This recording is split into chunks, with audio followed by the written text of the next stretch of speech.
right here and right.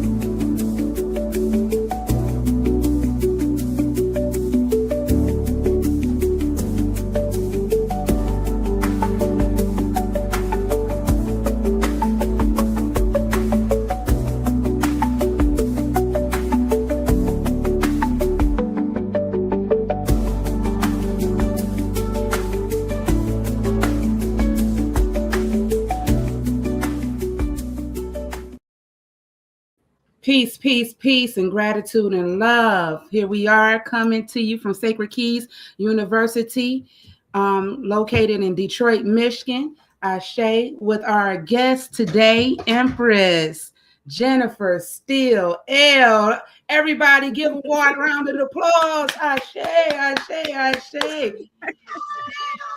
Ashe. Islam, peace and love, Empress. Thank you. Ashe, Ashe. So let us get started. I have been so excited about us coming together today, sis. It's amazing how we are in alignment with the universe, for those who do not know. But before we go any further, may we always start our rituals and giving gratitude and thanks to our ancestors. So we want to just do a little intro of a ritual, starting with pouring of libations, because this message today is dealing with our ancestors. So we want to usher our ancestors in. How does this work for those who may not know? What we're going to do is we're going to ask you to sit somewhere in a quiet room for just a second, okay? And as you sit inside quietly within this room, we are going to ask you to go into as they say, a quiet place within yourself. Take a couple of deep breaths and release. And we're going to pour libations. I'm going to use my little ancestral plant that I usually have on my altar to pour libations. We're going to get a glass of water. We speak love, light, and abundance and gratitude into our water, and we pour our libations. How do you pour the libations? You call out your ancestors' name, and you calling their name out. Pouring the libations sends energy to your ancestors, Ashe. So as we go further, we're going to call out their names. I'm going to start off first by calling off my mother, Elaine Telly Boggs, Ashe. You call out your ancestors. Ashe, Ashe, Dorothy Talley, Ashe, Janice Freeman, Ashe, Ashe Akila Johnson, Ashe, to all our ancestors known and unknown, Ashe. And then we're going to ask the spirit to come into the room. We're going to ask some of our spirit guides to come on in. We're going to ask Mama Oshun, Ashe, to come into the room. We're going to ask for Oya to come into the room, Ashe. We're going to ask for Shango to come into the room, Ashe. We're going to ask Ogun, come into the room, Ashe. We're going to ask for Abatala, come into the room, Ashe. We're going to call on Aphrodite, Ashe, and enter into the room, Ashe. And to all the spiritual guides, known and unknown, we give thanks and gratitude, Ashe. To all the ascended masters, we give gratitude and thanks, Ashe, Ashe, Ashe, Ashe, oh. Now, as we continuously go on, we have Empress over there still pouring libations. We can't hear you, Empress, Ashe. Yes, Islam. I just want to add a few more people if I can. Islam. I want to give thanks and peace and love to Maya for always being here, protecting us. Ashe. And then I want to pour libations for Noble Drew Ali, for Marcus Garvey, for E. Milliel, and all the ones that has been trying to help uplift fallen humanity. Ashe, Ashe, and Ashe all. Islam, Hotep, and Namaste. Thank you, Empress.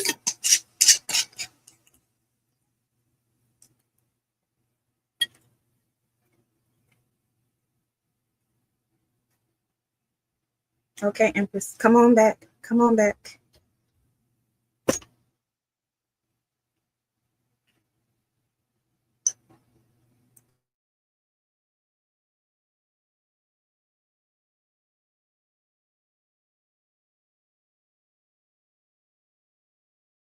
All right, Take peace, yourself off. love. There you go. Okay, there we go. Y'all work with me. This is new equipment that I'm learning to navigate. So we grateful for Empress being a perfect guide and a big sister and helping me actually navigate through this, Ashe. So once again, we have our very own Empress Jennifer Steele here with us, coming from Maya Divine Podcast and Ministries. So we're going to give a moment for Empress to really give us an understanding and a foundation of what it is that they're teaching over here on Maya's Divine Podcast. Ashe. Ashe, Islam, peace and love. First, Empress, I'm going to go ahead and give you your flowers. I thank you and I appreciate you. The teachings that you're trying to give for us, the things that you're doing, the SacredKeyz4U University, Kingdom Keys, the school for the children, youth, men. I get so much thanks for that. Now, I am Jennifer Lynn Steele, the CEO, founder of Maya Divine Podcast and Ministries. Now, I went into Kemetic teachings after studying a lot of different things. I was born and raised Church of God in Christ, Pentecostal. Then I went and studied Jehovah's Witness. Then I went from there and started studying the Israelites. Then I went from there and started studying the Nation of Islam. Then I went from there to Buddhism, and then I went from there to nationality. And studying all those things, I found a lot of different things and a lot of loopholes in a lot of the things. And in studying the Christianity, I was itching to understand who am I before Christianity. Christianity is only so many years old, and me and our ancestors is way before then. So how do we get to Christianity? And so in learning that, or trying to find my way through life, trying to study thyself, I started going over the Kemetic principles. Then I started going over and analyzing the 42 laws of Maya, divine law. Then I started going over the 10 commandments that Moses brought. And I was looking at a lot of parallel to each other. So it made me want to go deeper. And then after experiencing a traumatic issue in 2020 during the COVID, it brought me to my spirituality. And then when it brought me to my spirituality, I started studying Maya, which is integrity, balance, love. Now, Maya is a Kemetic principle goddess, and she judges you the feather according to your heart. So in learning that there was different other ones like Isis and Anubis, but Maya kept sticking to me. Feather of your heart. And I call myself love. Love is my superpower. But why I keep going to Maya, which ways you're the feather of your heart? And the only thing I can keep coming up with was 3 major things. Even though we have the 7 ideals and the 42 laws of Maya, it's 3 words that always stuck to me that I carry on in life right now. And that's my actions, my principles, and my deeds. And everything that talks about your action, your principle, and deeds lines up with Maya. Who you are, what you believe is right or wrong, your honesty, your loyalty, justice, compassion. It was like a guide to choices to who we are in life. So what happens is Maya is not on you. It should be in you. Your everyday life should be Maya. You should always be walking in love. And what I mean by that is, how can I say this without people wanting to go all over the place? Even when you're mad at somebody, even when you're upset, you are okay to be upset for that moment. But love conquers all. Love overpowers everything. And one thing Maya teach that is love.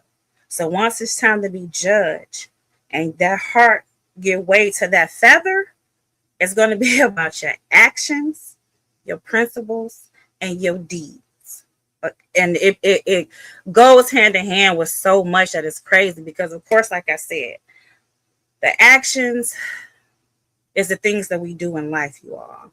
Our fears, pressure, impulse, the way we treat each other, how we love on each other, how when someone do be angry with you or do be mean to you, how do you react to that?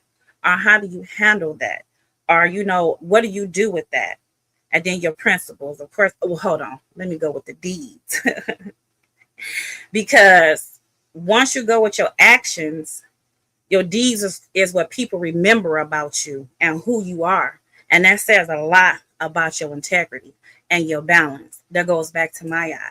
So your deeds is, no matter how much a person gets upset or angry with you, how did you handle it?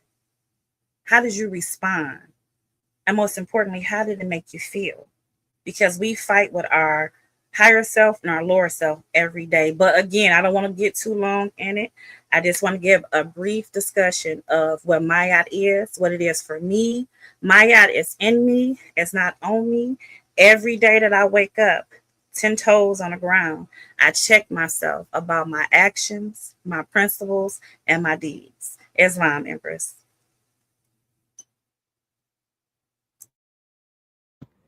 Islam. Beautiful intro, Goddess. Thank you for explaining to us the balance of Mayat and the characteristics of Mayat and its importance, which is a great intro into what our topic is today, in which our topic is talking about the family structure. And the family structure is, Spirit guide me in the right direction. The family structure is so vitally important that we have to acknowledge that the system of how we have been raised, how we have been influenced, what's the other thing? Spirit, bring it to me. The way that we have addressed life in itself and dealing with the family. For most of us, we have encountered some form of unbalance within the family system. And that unbalance has been caused through the village being the greatest influence to one child. We grew up always hearing, oh, it takes a village to raise a child, right?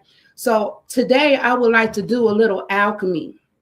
And I want us all to tap into our childlike energy.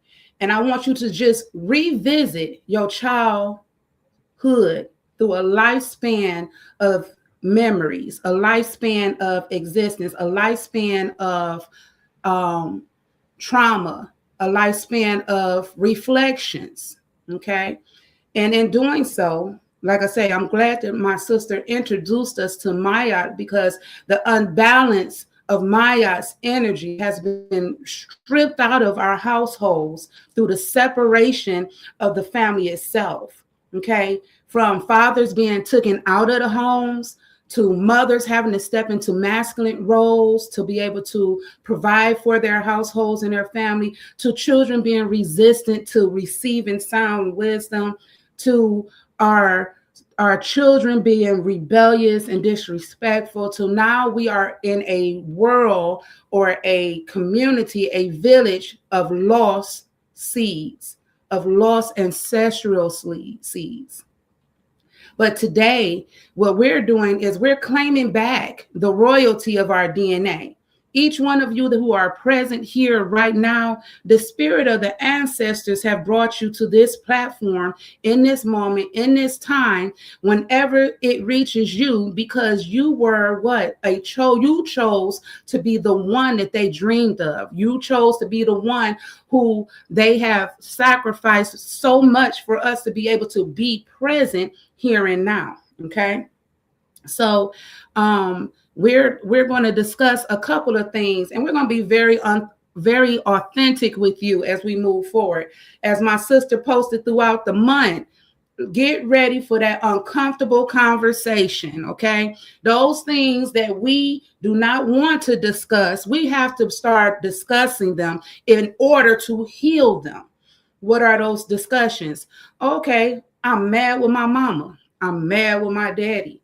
I can't stand my cousin. Oh, every time this heifer come over here. We have energy that have been built up so much to the point where now we have resentment within the family and the structure of the household. Mayat, the balance of energy, has been removed from the family. So now we operate more in our egotistical mindsets and our expectations of one another instead of our love for one another. Okay. So once again, I'm also introducing my book, the Return of the Ancestral Throne. In this particular book, you're going to find out and you're going to learn how each title does not always mean entitlement, right? Because we grew up with that famous saying that was always saying, do as I say and not as I do, right? That if that wasn't a contradiction, I don't know what was. If that wasn't a spell, I don't know. Then there was the spell of what happens in this house stays in this house, right? And that caused a lot of us to become witnesses to things that happen in closed doors, but we weren't allowed to be able to express it openly. And some of those wounds kept us stuck in a cycle. Ashe. I'm gonna ask Empress if she can go back and her timeline and be able to share with us, even if it wasn't her personal experience, some of the experiences that you've heard of your friends and, you know what I'm saying, your cousins and things that had happened that nobody wanted to talk about. But, you know, it was always somebody that you went to that somebody to tell somebody.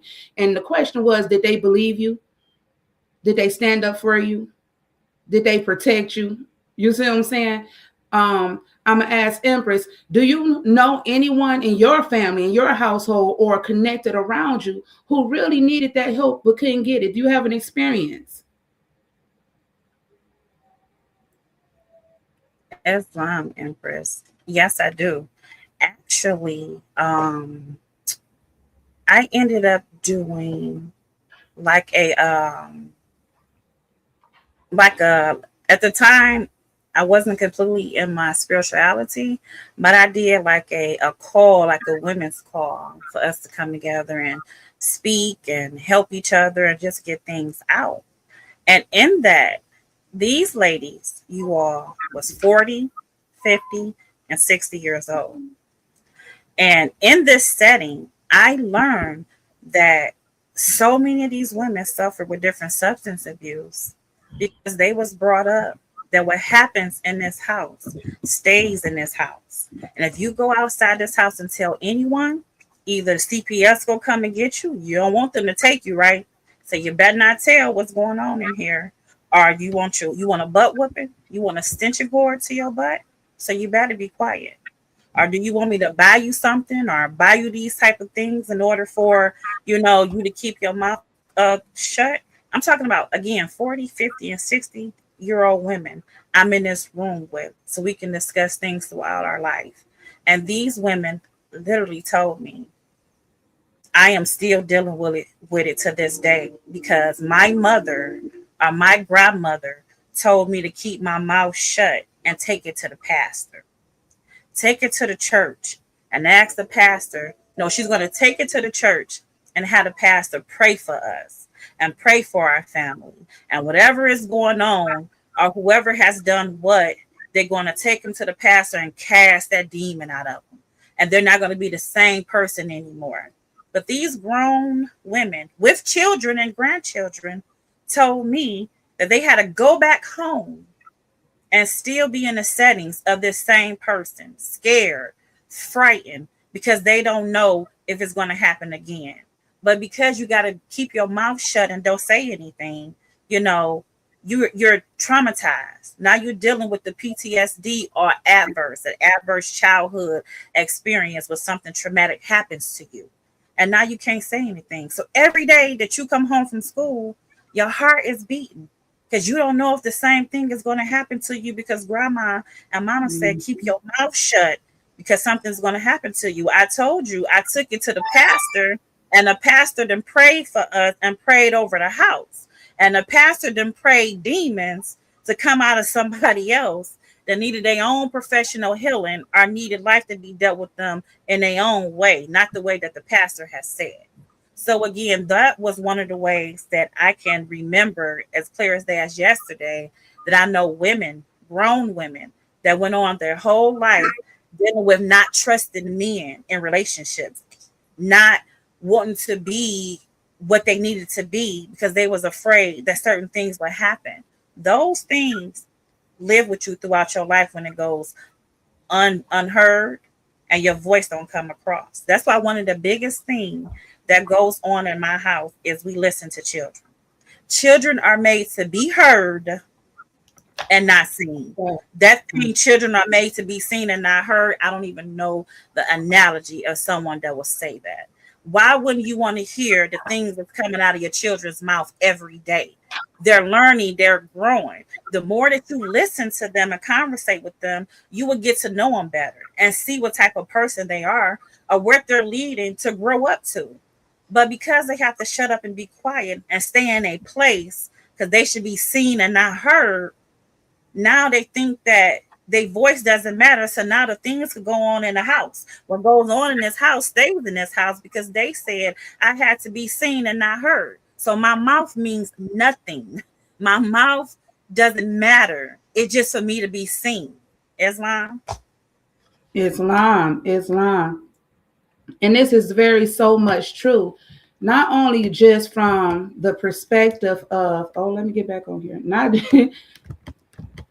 Not just from the perspective of keeping your mouth closed, but let's break down what we mean when we say trauma. And transferring a vibration of negative energy from one generation to the next.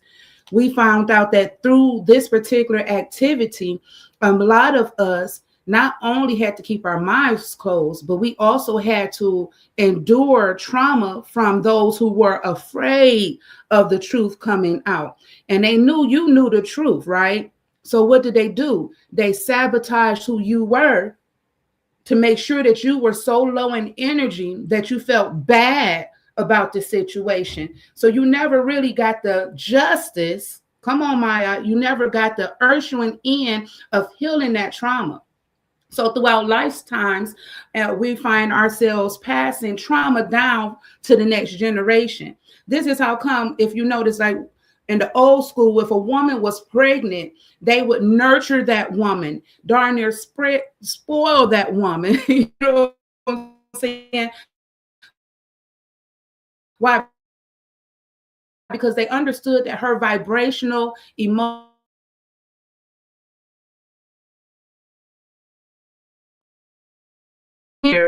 the child's development when it comes down to passing down DNA and trauma within the woman's involvement of the woman, creating and molding and nurturing this child into existence.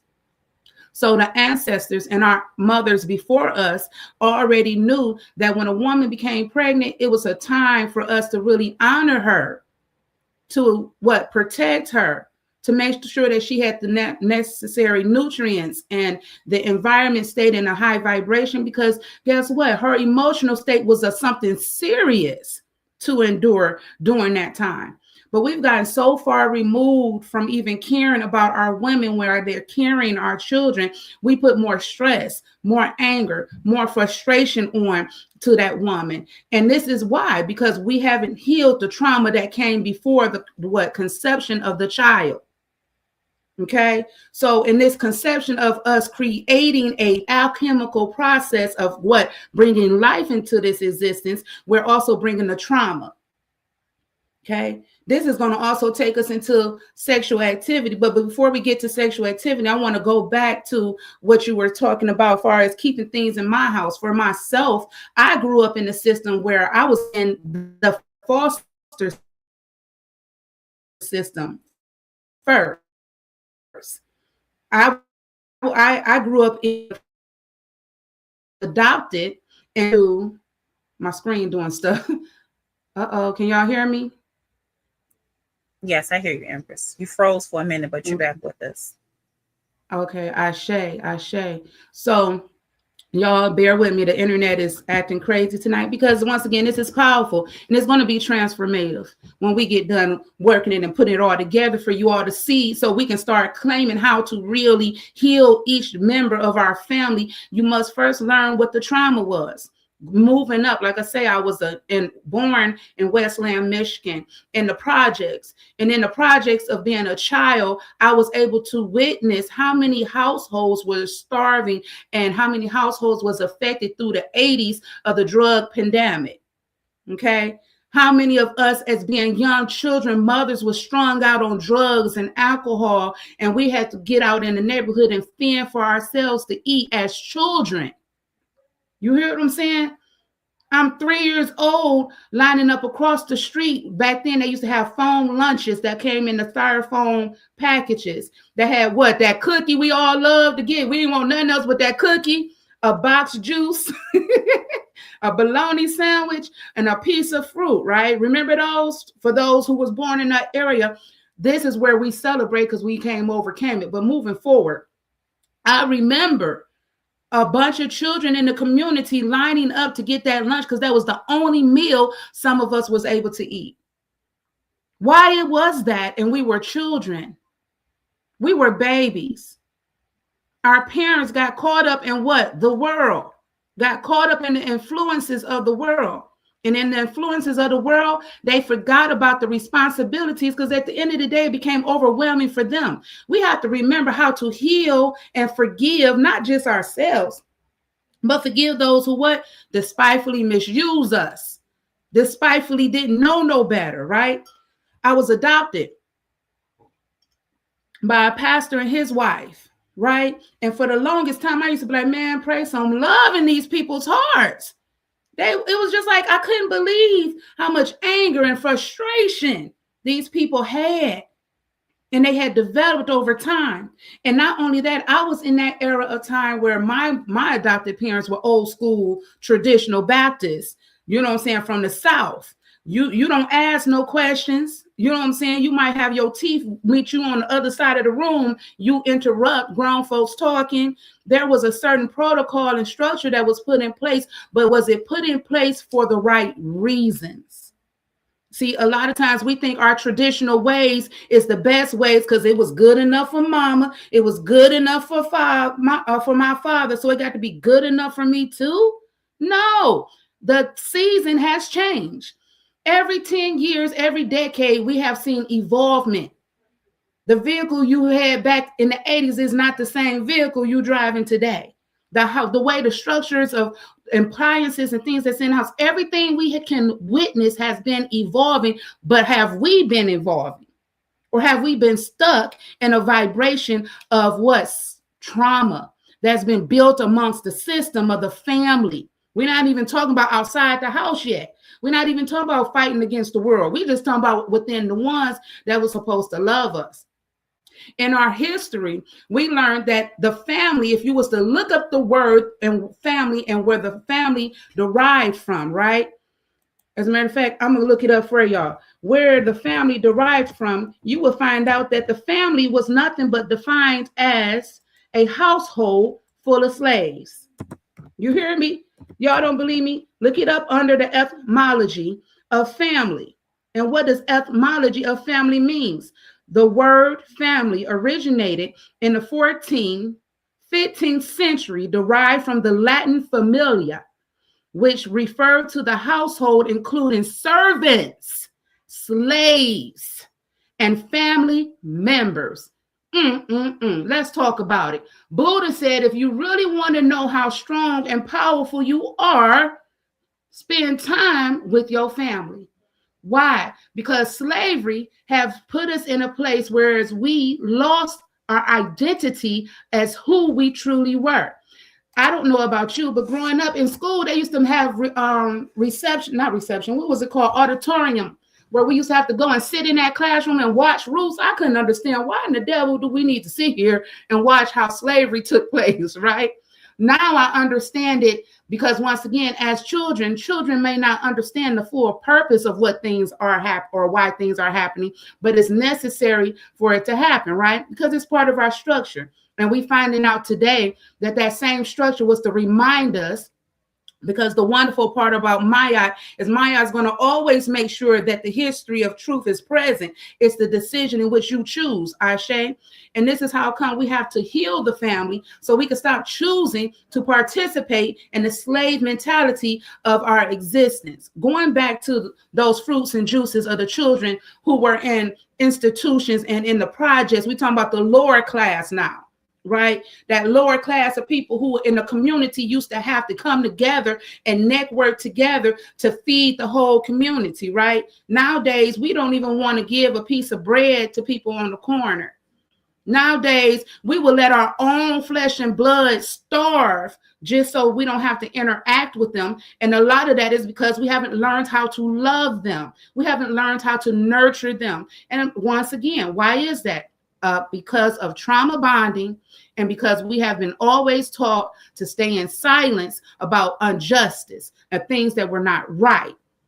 At 3 years old, I was molested by my own father, my own biological father at 3 years old in the projects. Something is distorted within our mentality when people are so oppressed within themselves that they have no clue as to what they're doing. This is why in certain narratives, they said, forgive them for they know not, right? And it's like, well, no, how is somebody going to be able to do that and don't know no better? Once again, trauma is real and it exists. This is how come we have healing centers. This is how come we have My Divine Podcast. And we got SacredKeyz4U. This is why we have institutions where you can go and get vibrational healing, because once again, you are a vibrational spiritual being that has not been taught to acknowledge self. We've been programmed through social media, TV, and our existence, but most of all, our own village has failed us. Our own family members have failed us because, once again, people do not know who they are. They only imitate what they've been taught. Okay, I went through foster homes to realize that I went from this house to that house to that house, and every house was different, and every house had a secret. You hear what I'm saying? I know firsthand what the family system was doing. I was taken out of the projects away from my mother because she was strung out on drugs and alcohol and prostitution. And I saw things I shouldn't have seen as a child. Not to blame my mother by no means, because that was a goddess in walking. You hear me? I watched women in our community sit up and dog and talk about my mother so to a point, whereas she had no choice but to lean to her own way to provide for what she felt she needed to. She didn't have a strong community to stand up and say, sis, we got your back. We understand what happened to you. She had to be hushed. So that vibrational gene vibrated down to her children. All my siblings were put into the system. I have 5 biological siblings, and we were put into the system. The system didn't care nothing about us. You know how many houses we went to that was more corrupted than the house they took me out of? And what for? For what purpose? Because at the end of the day, we had too many people, hurt people, trying to raise more hurt people. And what does hurt people do? Come on, somebody, hurt people. So our own family began to become products of hurting each other. You want to say something, Goddess? No, you finish up and then I'll come in once you're done. Okay. Hurt people really want to hurt people. Why do they really want to hurt people? Because they haven't learned how to transition their negative energy that was bestowed on them, that they were silenced to have to maintain. And in that silence of maintaining that hurt, what happens? I was adopted by a pastor, a traditional pastor, and his wife. And when I say I understood the trauma, because something in me has a balance of a scale in my heart, I was able to always see the dualities of everything, even when it was traumatizing to me, right? And a lot of times we get it so messed up. We have so much empathy for other people because we can relate to what they done went through, but not realizing that we're making their trauma ours. We're taking on their trauma because we're trying to save them, because we can relate to what they went through. This is called trauma bonding. Ain't nobody getting healed. Just a circle of chaotic energy being transferred from one family member to the next. No one's loving each other enough to hear. Like God has said, the baby's trying to tell you something, but you won't listen to them. But we are such in need of always needing somebody to love us, somebody to be there, that we will turn a deaf ear to what? The wisdom of knowing, right?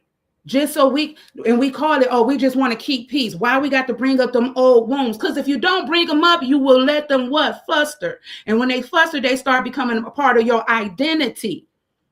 And this is what's bringing blockages in our chakras. As to why even right now, tomorrow is one of the greatest foundational days ever. February the 1st, the full moon is in Leo. It's time to claim your crown as the gods and the goddesses of who you are, but you holding on to too much malice. This is negative, dark residue energy that's blocking you from shining and being the best of who you can be, because you're still holding on to trauma. How do you know you're still holding on to trauma? Because you're still blaming your mama. You're still blaming your daddy. You're still blaming your uncle who touched you and molested you. You're still blaming your sister who wouldn't believe you and didn't stand up for you. You're still blaming people for the trauma that you have accepted into your own core. This is a thing called accountability of knowing self. I had so much hatred and so much anger built into me. But yet the wonderful thing about the ancestral energy and the gold that runs through your veins is that even in knowing that you've been mistreated, you still have a peace that passes all understanding. You still claimed whole that I'm going to love you no matter what. I had an adopted mother that every chance she got, she would beat me. You hear what I'm saying? She would beat me for her own happiness. Why? Because she grew up in a way that she had to give up her childhood. Some people say, well, why are you defending the people that beat you? No, I'm not defending them. I'm identifying what the trauma was. This part of how you heal your shadow work. This is how you heal your chakras. You go back and you find out what was the cause for it. Why did I have to experience going through these different house to house to house to house? Because so I can be here today when it was most needed for you to realize that you are hurt. I'm telling you, you hurt. You don't want to admit it. How do you know it's hurt? Because it shows up in your ego. It shows up in your attitude of how you what? Transfer from one thing to another. God, goddess, we have to heal. And we have to heal on levels that we might not feel comfortable to address. But until you address it, it's going to keep recycling. It's going to keep coming right back around. Because it was a challenge in this thing called the game of life in which you had to learn how to heal. Ashe? Ashe. You wanted to say something, goddess? Yes. Go right ahead. Okay. No. First, I need you to bring yourself back up, because I'm not behind you or in front of you. We beside each other, sis. I need to see you. Ashe. So if I need to lift you as I'm climbing, okay? Ashe, Ashe. Okay. First, you all. Whew, she gave us a lot. She gave us a lot.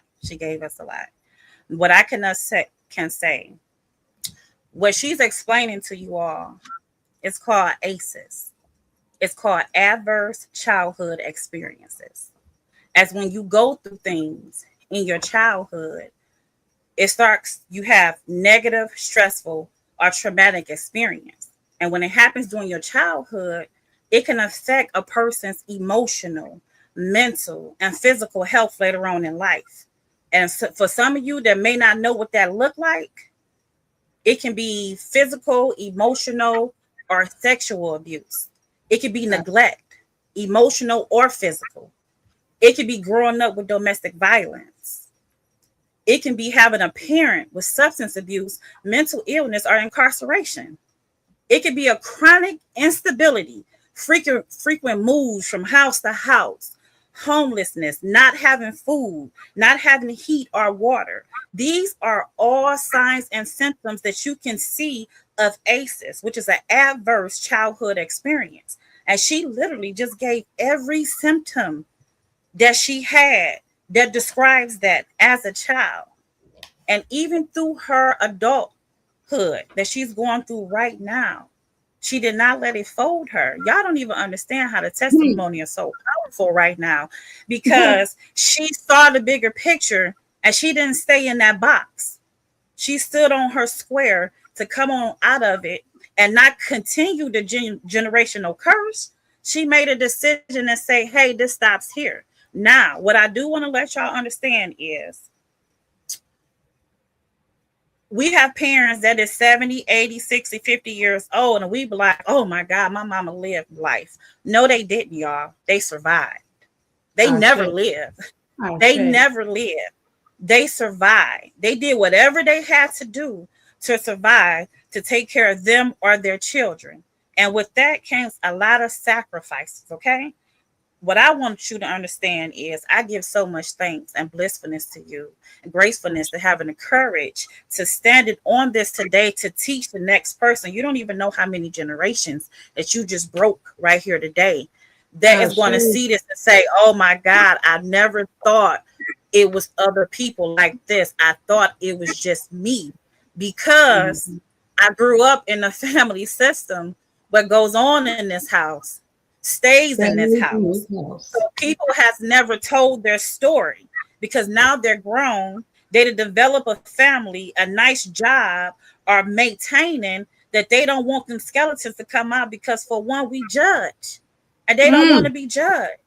But we're wondering how our loving wife or our loving husband, our spouse, just keep on going out there in the streets and just keep on drinking. Why do you just keep on going to the dope house? We have a beautiful life. We have X, Y, and Z. And they never tell you anything, because they grew up in a family system. What goes on in this house stays in this house. Now I'm grown and I'm going through this stuff, and I don't know how to handle it because I never had nobody to talk to. I was raised that therapy is not for us. It's for somebody else. But if we go through therapy, that means that we crazy and we got to take pills for the rest of our life. So well, you do what you got to do to maintain, to be the best that you can be, and stop worrying about what the world thinks, because you're going to be dead and gone, and the world go still go on. They go say, damn, that person was a good person. They can cook their ass off, and then they go back on life and do the things that they need to do, because life keeps going. It does not stop. So get the healing that you need and that you want. And I got something even better. They took so much of our history away from us that we didn't have the proper therapy or therapists back then. But guess what they got now? They got holistic therapy now. They have holistic teaching that can take you back to the way that your ancestors did things to do the best that they can. So again, Empress, I give it all to you, okay? And you are the sugar honey iced tea, if y'all know what each initial of that means, because it take a bold, brave, courageous, strong woman like you to come up here and be one of the faces for the battlefield, because we're constantly in a spiritual war.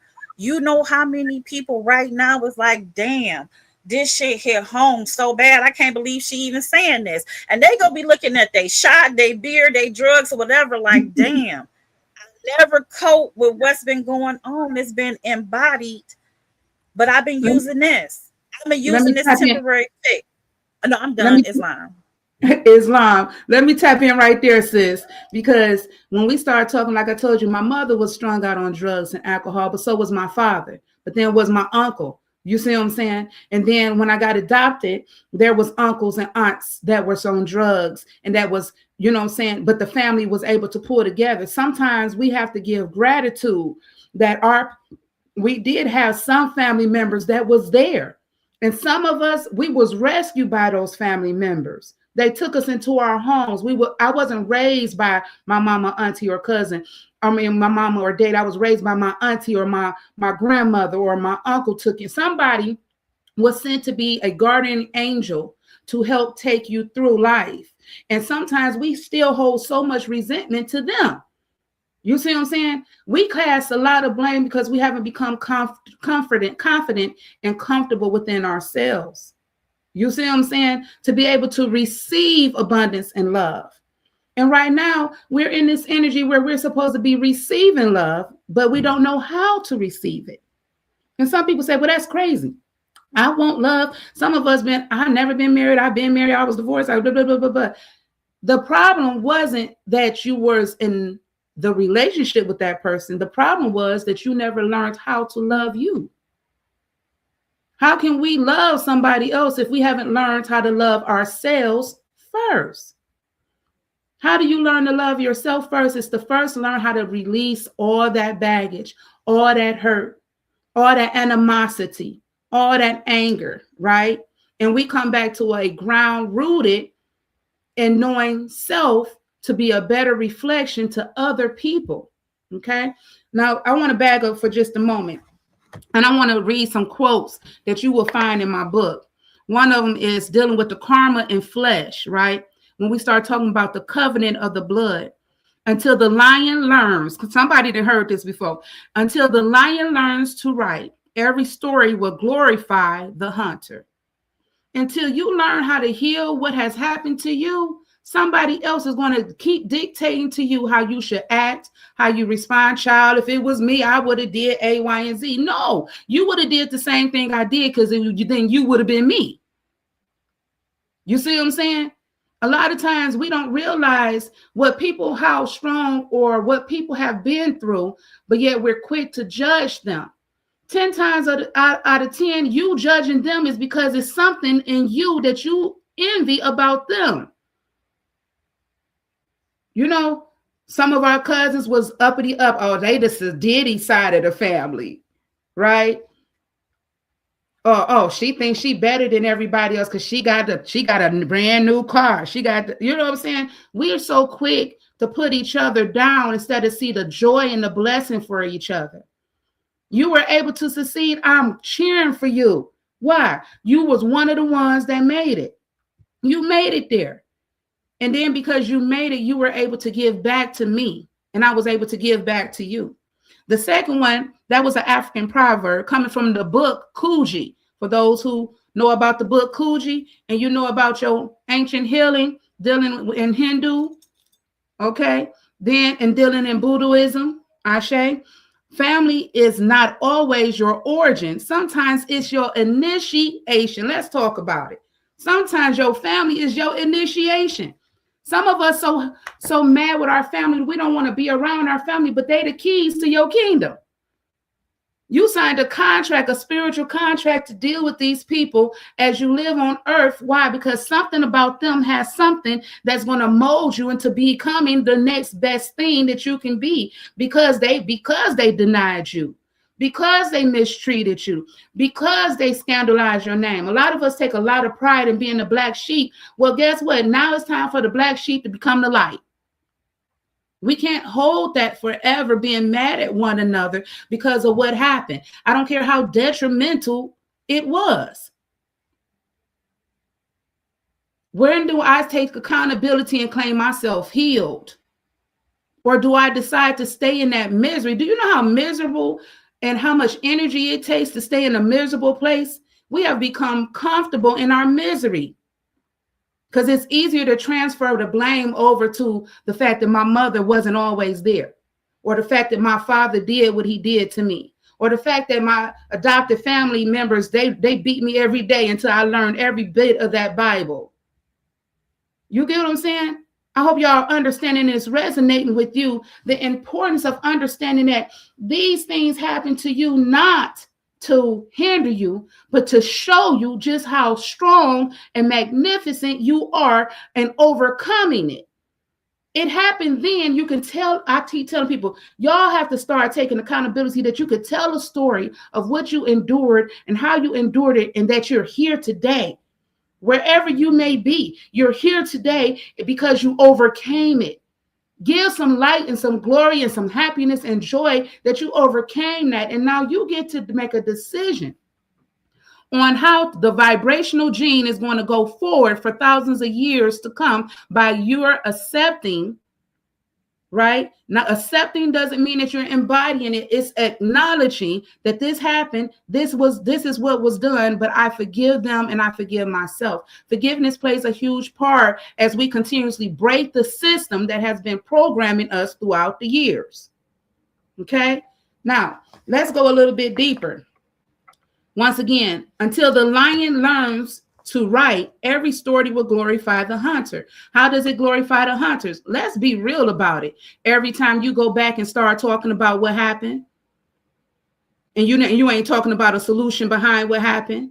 One of the reasons I can tell you what happened is because I didn't heal that part of me. So now I don't have an emotional connection to it. I have a lesson tied to it.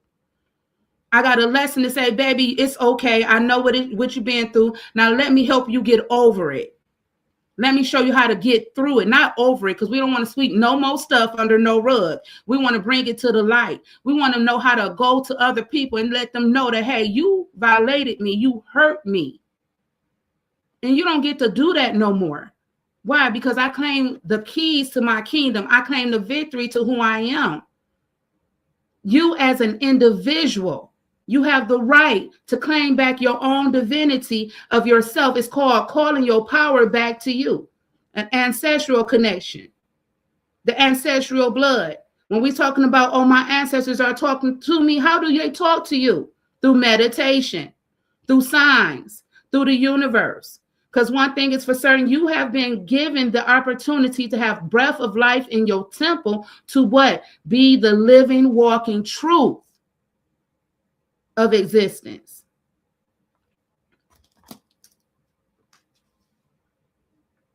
One of the things about the family system theory is that your worst enemy cannot harm you as much as your own unguarded mind.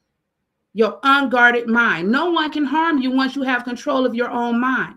This is how come we have created school systems. SacredKeyz4U has created school systems that are guarding the youth, vision for youth, so that the vision that the youth have, they don't lose their vision. Let's talk about that. How many of your family members put you down so much that you stop doing what you love to do? Most of us are stuck working in jobs and institutions, and we're stuck in places that we are miserable. We are hurting. And a lot of it is because, once again, the traumas of our childhood has become so overbearing within our chakras that now we have lost faith in ourselves. A lot of us still having so much expectations to titles that we are losing the essence of who we truly are as spiritual beings and moving forward. Once again, Buddha said, and I'm going to read it again, your worst enemy cannot harm you as much as your own unguarded mind. And truly, the unguarded mind is a traumatized family, right? A traumatized family. A traumatized family is going to what? Produce traumatized children. When we were coming up, they always said, oh, the children are the future. Yes, our children are the future. And if we don't heal our trauma, they're only going to get more and more chaotic. They will not have a solid foundation paid before them, because guess what? The key was passed down to you to create the kingdom. It was passed to you. You chose, those who were chosen, mean that you chose to accept the responsibility of what? Breaking this generational trauma. I no longer allow this to be acceptable in any form or shape or fashion, and be able to be rooted in that foundation of knowing that this is not acceptable for my family, for my household. And in doing so, am I justified? Because a lot of times people think they're doing right and they be doing wrong.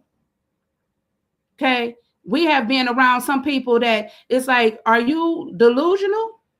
You got to be delusional to think that this is right.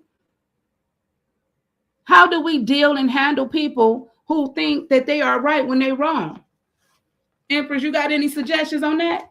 How do we help people who think they're right when you know why? Because you got that divinity of God within you, that built-in lie detector, that built-in vibrational alert system. How do you tap into it when you are facing other people who have no clue that they are delusional. How do we handle those people? Any suggestions, Empress? Can you hear me? Islam. For one, I think we have. Yep, I can hear. Can you hear me? Yes, I hear you. Can you hear me? Okay, everybody else? Yes. Okay. Islam. Look, you was going. I had to give it to. I was like, she didn't got activated. That fire. Look, then it got activated in her. I said, let me sit down and start taking notes.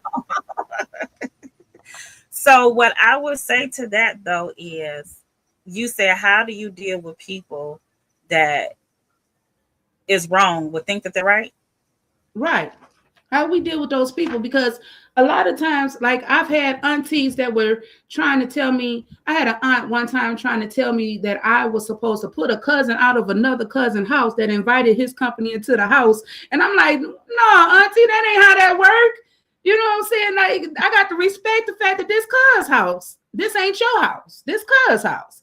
But she felt that I needed to step in and actually put somebody else out somebody else's house. And so the conflict came between me and the family that you think you're right. You're delusional. I'm here to tell you the truth. You're delusional. How can you put somebody else out somebody's house? I'm just using that for an example. You get what I'm saying? Exactly. So how do you deal with people who are distorted in their actions and think they're right? And they're part of your family and they got titles. You my auntie. You see what I'm saying? But so first what I would do is, well, I would give them your opinion on how you felt with it. But I'm gonna get so really raw with it that it's gonna sound crazy, but it's reality. Shay. She wrong as heck because you're not supposed to do that in somebody's house. Period. But we living in a 3D realm, y'all. Stay with me, in a 3D world. That who's to say that she was wrong? Because according to her level of understanding, what she was doing was the right thing. Because she might have been raised in a family system that we go into each other's shit and we put each other out. It's everybody else's stuff because this is just what we do. This is what we was taught. This is how we was raised. You know, we tell each other what to do in somebody else's house. But we know that it's wrong. But to them, it ain't wrong because my mama did it. My mama's mama did it. My mama's mama did it. So who is you to tell me I'm wrong when this has been our survival mechanism growing up through our whole life? So now we sitting up here confused as adults, don't know what the hell to do like you. You like, nah, this is wrong as hell. I'm not putting somebody else out of somebody else's house. But she on the other end, like, I don't know why you don't do it. This is normal. I don't know why you acting like this is not right. And this is not what we're supposed to be doing. But we've been trauma bonded from birth. And when I say from birth, I'm only to use my own personal experience. And that is, I had to realize that I was living in my ego so hard, my ego and pride my whole life, because I was raised by a house full of men and a strong woman, that you stay independent, you get your own money, you take care of yourself, don't let nobody do nothing for you, because ain't nobody gonna love you. Okay, so you take care of yourself and you be strong, because don't trust nobody out here in the world. For whatever reason why that I never knew, I grew up always making sure that I had it together, being headstrong. You can't tell me what to do. No, this is how I was so dominant. I was so toxic, okay? And two, I had to learn how to face my shadow self. I had to learn how to let my ego and pride die and realize that I don't want to be the hardcore woman. The hardcore woman has did nothing but cause nothing but heartache and pain to people. And now hurting people is hurting people, like she said earlier, you all. So now I'm at the age of almost 40, and now I'm seeing how to be a soft girl and how love has been my superpower my whole life. But I have been showing it through a whole nother way with a shadow and a wall up. But I've been always showing love, but I had to hide it in the way that I do it, because you can't just flat out bring it out because you're not raised like that. If you show any type of weakness, you're a punk, you soft, people go run over you. and you just not going to be able to survive in this world because it's going to eat you up alive.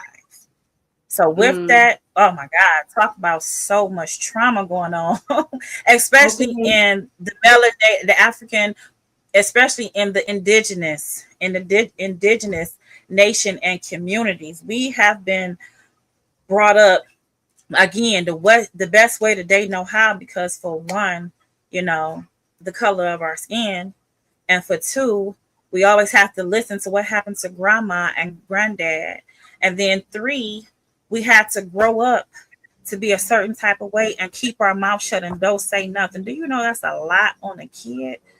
When they become an adult, they're going to have so much chronic anxiety and depression and emotional numbness. It's going to be crazy. Us as adults, now we're having difficulty trusting others. And now we're having a strong reaction to conflict because we don't know how to resolve it in a peaceful way. We want to fight, flight, freeze, and do all this other stuff, but just take a moment to breathe and love on each other the way we're supposed to do. And then again, we start pleasing people to survive, to survival skills. Islam, I digress. Ashe, peace. Yeah. And you hitting on some very important factors. And one of them is I want to bring out some of the demons spiritually, because we wrestle not against. I can't hear you, Goddess.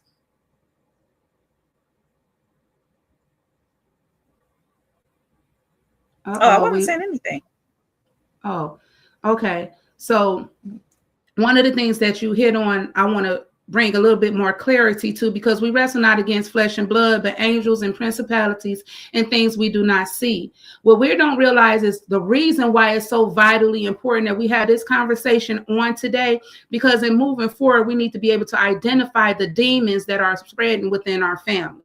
Okay. And some of these demon spirits are initiating certain patterns to make sure that it echoes to the next generation. We have been charged to be able to bring awareness to this, right? So how do we identify when there's a demon spirit within the family, right? Those things that we can't see. There are certain things that we vibrationally feel throughout our DNA and our body, which is our ancestors bringing awareness to you through your body, okay? Through pains, through aches, through ringing in your ears, through numbness, through tingling. You know what I'm saying? Spirit is always communicating with us, but we have to bring awareness. So we're going to bring some awareness right here, right now. We're going to learn how to ground ourselves and how to clear some of this demon energy. Okay. First of all, let's bring awareness. What is some of the awareness? We repeat addictions, abuse, and abandonments, silence, and rage. If you find yourself in that category where you're constantly repeating in your subconscious mind the thought of what happened, when it happened, who did it, and it brings about that energy that you feel, that rage within yourself, let's be honest about being aware of what we're feeling. It's a role of you being forced to still face your childlike trauma. When we say children are raising children, I'm still mad at what happened. So now I'm taking that anger and frustration out on other people. Can you bring awareness that you are actually keeping that trauma going, even if you're not the one causing or doing the trauma? Okay. Then we need to also bring awareness to unspoken trauma, the pass-through behaviors, not magic. Okay. A lot of times be like, oh, it was magic how she overcame it. No, she just brought awareness to it. Sometimes just bringing awareness to it will make the ancestors go in and start helping you to heal it, to maneuver around it, because now you're starting to realize the toxicity of being passed down from one generation to the next. Let's talk about it. Me as a mother, right? I have 3 daughters, 3 beautiful, intelligent, strong. When I say these girls are amazing, I call them sisters with purpose, okay? When they can put the 3 of them minds together, they do some phenomenal things. However, me as a mother at one point in time was so toxic in my children's life, I was passing down the trauma that was beaten into me, right? Because what was good for mama, we said this earlier, was also good for me, right? So how I was getting beat and how I was being structured in my environment, I started to structure it into their environment, not realizing that I'm passing trauma down to trauma. Remember, I told you my adopted mother beat me, right? Because she was beat, because she was overlooked, because she had to take on responsibilities that wasn't supposed to be in hers. Because why? Her daddy wound up leaving her mother, my grandmother, with 4 children that she had to turn around and become the man and the woman in the house. So my grandmother had to go and get 2 or 3 jobs so she can maintain a household to take care of 4 children. And that responsibility of being mama fell on my adopted mother. You know how much weight that was on that woman to have to take on the responsibility of her siblings, a household, maintaining the response. She wasn't ready for it yet. But because she was the eldest, now we're starting to identify roles that I was telling you that don't have entitlement. Because she was the eldest, now she has to take on the responsibility that was not hers.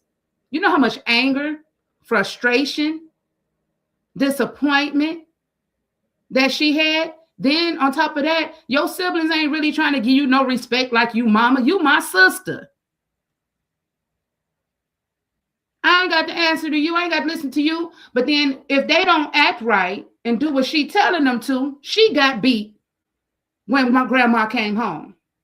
Let's talk about this. Why was this happening? Not because people just wanted to be mean or just because people just have negative spirits, but because through slavery of the trauma of getting beat from slave masters, I'd rather beat you than let them beat you, right? And this echo of trauma passed on from one generation to the next. I would beat you before I let them beat you. Back in the 70s, the 80s, it was all about, oh, you got to make sure you're in the line with the police. They installed fear through slavery, and now it echoes in our own environment because now we would beat each other just off of GP. Trauma being passed down through DNA. Am I making sense, somebody? So once again, let's finish identifying. The nervous system programs learned before you could even make a choice. Some of our trauma came before we even could really identify that it was a trauma. We thought it was so normal to just have to be able to go through these things. In psychology, this is called intergenerational trauma. Intergenerational trauma. This is spiritual language that people call it ancestral spirits or demons. You rather influence the good things about your village and the people that was around you, or you embodied the bad things. And when I say the good and bad, because they do not exist, you chose to rather operate in your higher self, or you chose to operate in your lower self. Because once again, whatever was the most comfortable for you, that's the one you gravitated to. And a lot of times we wind up going down the wrong road because we're constantly trying, as I always tell people, trying to entertain other people. A lot of times I remember there were moments that grandma, aunties, and sisters would get on the phone and talk so bad about whatever the trauma was or whatever it is that went on with one another, not realizing that they were keeping on a cycle of trauma. The nervous system is programming the learned behavior. You see your children, now let's bring it up to modern day time. We see our children mimicking what they see around us, and we don't stop it. Oh, it's so cute. How is that cute if they're being rude, disrespectful? How is that cute? Just because they little? You know that little one gonna grow up and be a big one day. And it ain't gonna be so cute no more. So let's talk about that, Empress. How do we deal with our children who are being programmed to be okay with being rude, disrespectful, and moving in our communities moving forward? How do we break that type of generational curse? How do we break? And when I say we as the village, as the role models, as the chosen ones who have took on this embodiment to what? Change the vibration. How do we help the generation to come to stop this behavior? Peace and love. First, we start by changing ourselves. We start by working on ourselves. We start by facing the person in the mirror. the woman in the mirror, the man in the mirror. You know, we always point a finger at somebody while three more is pointing back at us. We're always telling somebody about what they need to do and how messed up they are. But we messed up in different ways. May not be the way that they're messed up, but we got other stuff going on too. So it starts with ourselves. We have to take a moment to look at ourselves, to face our own demons. When people be like, oh man, I ain't gonna let the devil get me today. That ain't the devil. That's your own demons inside of you. Don't blame that on something outside of you, because everything that's going on is what's a part of you, your higher self and your lower self. So deal with yourself. And it's not pretty. When you really have to deal with your shadow work, you go laugh, you go cry, you go scream, you go be mad, you go through so many different phases until you learn how to control your demons, until you know how to release that demon when it's time to release, and not letting it always spaz out every chance that you get. Because again, we going back to that ACE, this adverse childhood experience, that now you're grown, that now we're going through health issues, high blood pressure, heart disease, autoimmune disease, chronic pain, digestive problems, headaches, migraines, sleep disturbances. Do you know that that's hereditary? That's passed down from generation to generation. I have a lot of health elements right now that I'm dealing with, but I'm working on it to get it on out. Matter of fact, it is out. We just gonna put that in the universe. But was dealing with a lot that it didn't have nothing to do with I was eating wrong, I was doing the wrong things, I was eating too much sweets. It came from being hereditary. My father gave me everything that he had, just put it right into my DNA. Okay, so I was born into that sin, into that curse, because we don't know how important that the generation hereditary go down. The older that we got, it became traditional to cut that slop and make those chitlins and make that fat back in them ham hocks, but you don't know that it's making your sodium level go 4 times the normal level. But now grandma done made that, and she done made that stretch for a week straight, because we didn't have the money that we needed to have to take care of our families. So we had to do what we had to do. So we had to buy that high blood pressure bag of potatoes. We had to go get that slop that was thrown to us from slavery to give us the outside of everything else that was going on. And may I add, we made a meal out of it, and we made it the best damn thing it can be. And now we even got everybody trying to get it and taste it and eat it. So I give a pat on the back for us indigenous people doing the work that we needed to do, because we made a way out of no way, first and foremost. But secondly, we have to take a look at ourselves again. And when you talk about the children that's going on, because we got to think. I said that, y'all, to say that it's in our foods. This food is processed. The food is killing us. The food is making us think all these type of ways, even with the children that want to talk back, be disrespectful, and do all the things that they're doing to the parents. They're trying to kill us which way. But we're continuing the generational curse. Sorry, y'all, I just got to go there. And we still eating the slop with the bacon and the chitlins and the ribs that's having us having congestion, heart failure. And we just an inch away from not being here no more. But it tastes so good that I got to feed these parasites and this mucus in my body that I can't let it go, because the parasites is a whole nother form of an addiction. And now your body wants that every single day. So I digress to give it back to you, Empress. But again, we got to start with ourselves, the person in the mirror. And then we just got to understand it's in everything. It's in our TVs. It's in our music. It's everything that we do. They designed it to let it curse our kids and ourselves. Islam. Peace. Definitely. So now you took us right into the programming. What has been programming you this far? I asked you that. When you take after this feed, I want you to get a notebook and a piece of paper and sit still and ask yourself, what has programmed you throughout your lifetime? At the very beginning, we were talking about actually doing alchemy and during this feed. This is part of it. Writing it down brings a communication in the ethers to bring awareness to it. Okay. So once you start bringing awareness to how it automatically happens. Sometimes we don't realize we're toxic until it's too late, until we done hurt somebody's feelings, till all of a sudden somebody lashing out on us, right? We don't realize how toxic we have been in keeping these cycles going, because once again, I'm hurting. Hurt people. And because I'm hurting, I haven't learned, and I said this earlier on my Facebook feed, we haven't learned the proper communications to deprogram the spell. Okay? We haven't learned the quite how to deal with the triggers of shame, fear, unloyalty. We haven't learned how to overcome individual attacks, right? So we respond unhealthy to when unhealthy people come and attack us. I'll be damned if you do that again. I do it one more time and see what happened, right? We will coach ourselves into trauma instead of acknowledging, hold on, Spirit, what you're trying to really bring to my awareness, because when you come to a place of sincere alignment with self, you start to realize that even the trauma, the triggers are here to what? Guide you through something, bring awareness to something. You remember, you are the healer. You are the chosen one. You have been chosen to break the cycle of whatever the trauma is that's what? Interfering with you right here and right now. Okay. How do we acknowledge this? Because once again, you feel it internally, right? You feel it automatically. It's not something that comes over a period of time.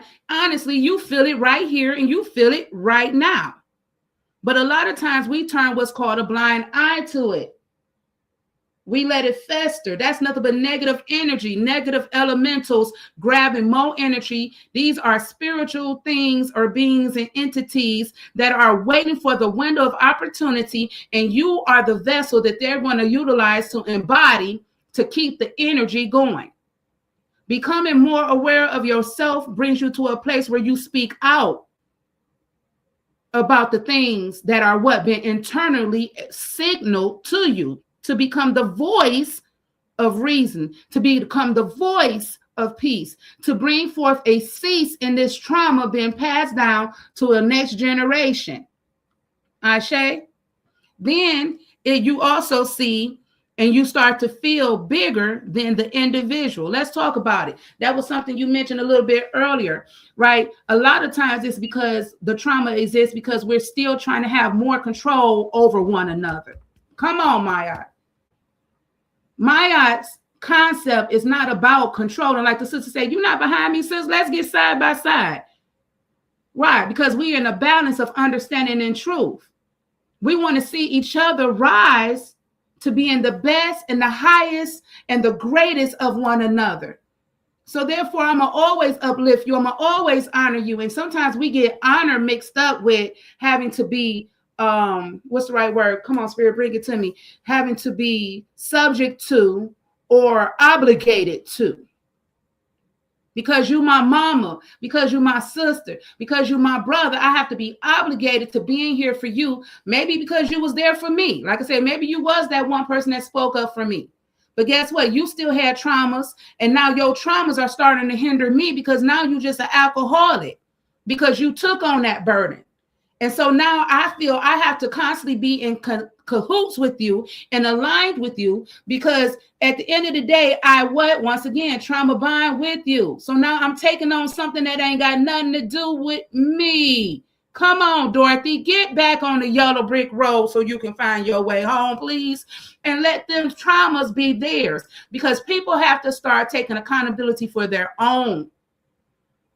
The question is, where's your accountability? And are you what? Acting automatically, or are you speaking with an internal voice within self? Right? The feeling of the external that lives too. We have to identify these demons, right? So we talk about the external of understanding what is external trauma doing in my feelings and in my emotions. It's because it's triggering and signaling to the subconscious mind, to the nervous system, and most of all, it's creating conditions within the family. So now we find mothers hating against their daughters because their daughters are useful, and they're you know what I'm saying, they're finally in a position now where they get to claim that part of my life that I wasn't able to finish. You see what I'm saying? Oh, so now fathers feel, oh, so now they're beating and killing their sons. Why? Because he's trying to overpower me. Let's talk about it. I've seen family members pull guns on family members. I got nephews and cousins that's shooting at each other.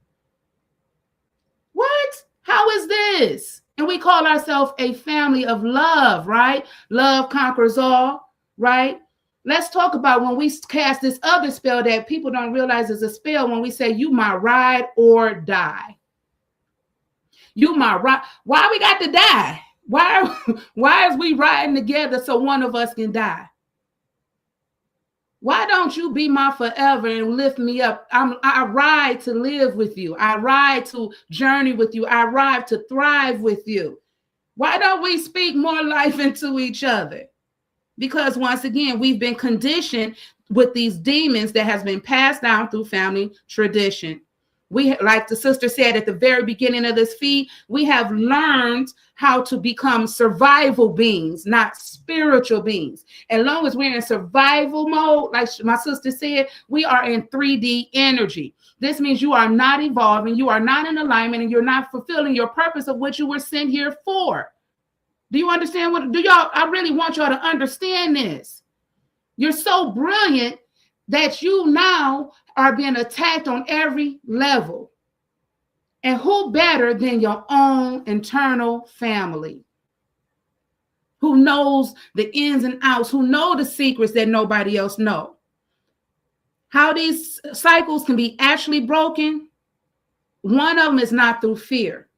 And a lot of times we be thinking that, oh, this is really installing. Like I will even tell you the truth. I have to catch myself sometimes when I be like, listen, I will beat the crap out of you. You do that one more time. That's installing fear. I don't want to beat nobody. I really don't want to have to whoop nobody but. So therefore, what we have to do is learn how to be impeccable with our wording of what we say into each other's lives. I want the best for you. I need to learn how to communicate to you on a level where you're ready to what? Receive it. Right? This is where we start naming the patterns of what we know is not helping the family to grow and become whole. We have to stop refusing unconscious loyalty. Okay? Once again, I'm not obligated to you because you decided to do something for me. I'm grateful for you. Right? But that does not make me a slave to you just because you did it. And a lot of times the demon is called control. We want to control somebody else because of the title, because you're my mama, because you're my sister, because you're my cousin. I have to do these things. No, you do not. You do not have no loyalty to no one but self. But in your loyalty of self, it teaches you who is for you and who is not for you. How do you know this? Because your body gives you a peace that passes all understanding. And when I come around you, I feel uplifted. I feel empowered. I feel at peace because I'm in your presence. Ashe? Hold on. The family conditioning and learning how not to follow in survival strategies.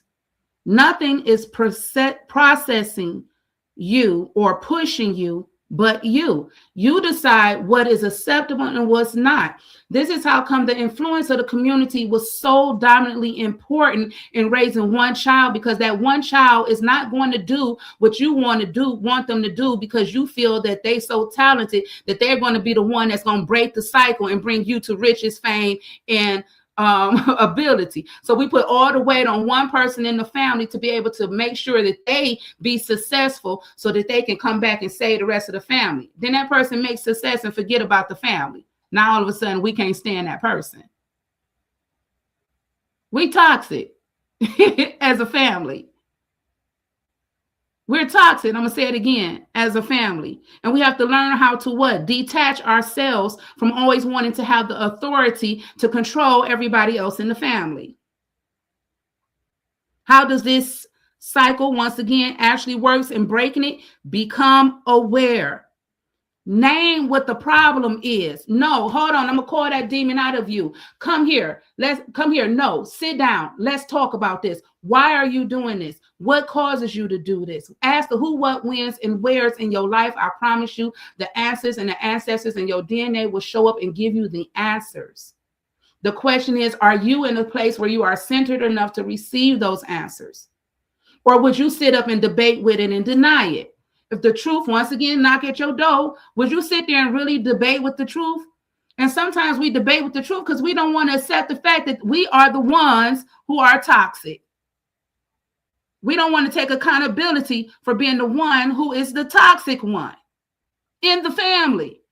How do you know you the toxic one? Because soon as they come, girl, you know so-and-so and so-and-so. We get that gossiping spirit. If we don't got that gossiping spirit, then we get that putting the other one down spirit. You could have wore that better. That's all. That's the best you had. That's the best you could do. Our comments, our little smart, what's the right words? Spirit, bring it to me. Nonchalant ways of speaking to each other that has nothing to do with love, balance, or truth or justice. Those are farthest from right away from us because once again, I don't want to be looked at as being the problem. So I'm going to make you the problem. You the toxic one. When all you can do is see all the wrong in the people that you claim you love. How do you love me and all you can see is my wrong?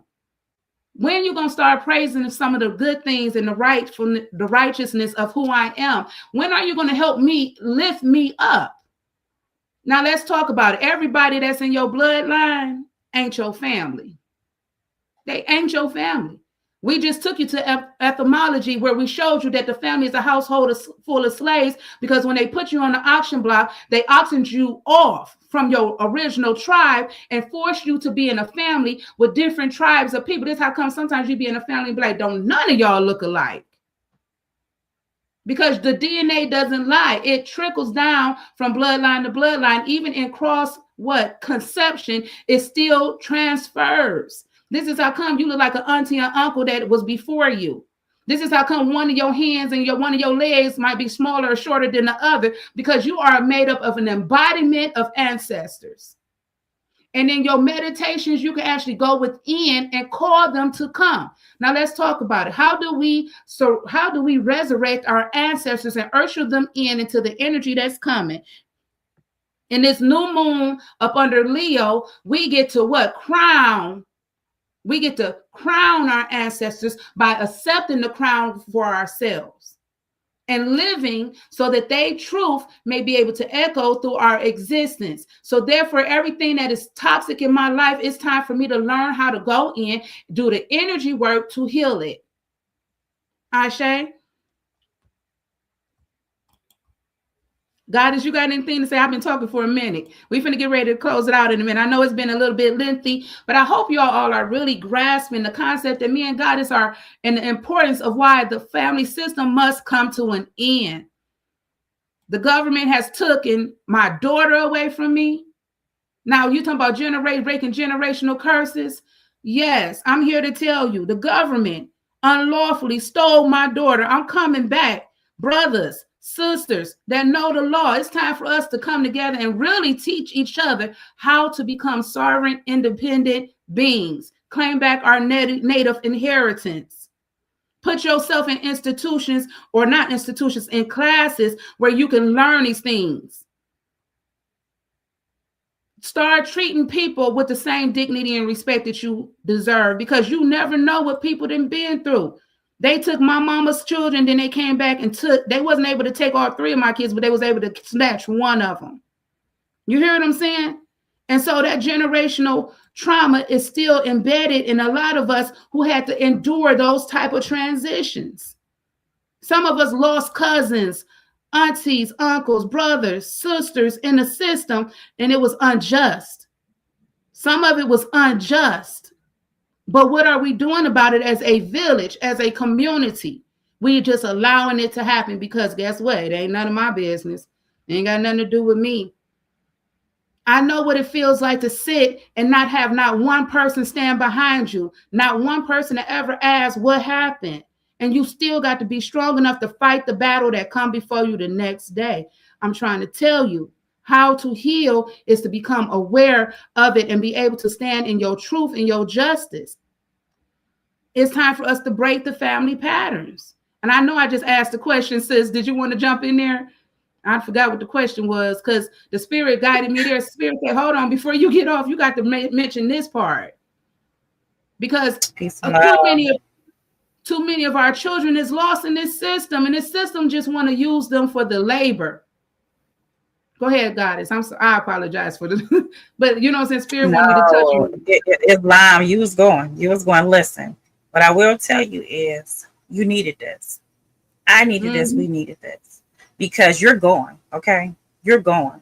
And what I'm noticing as you're going is you're healing your childlike child. Because you're speaking out things that you've been holding on to.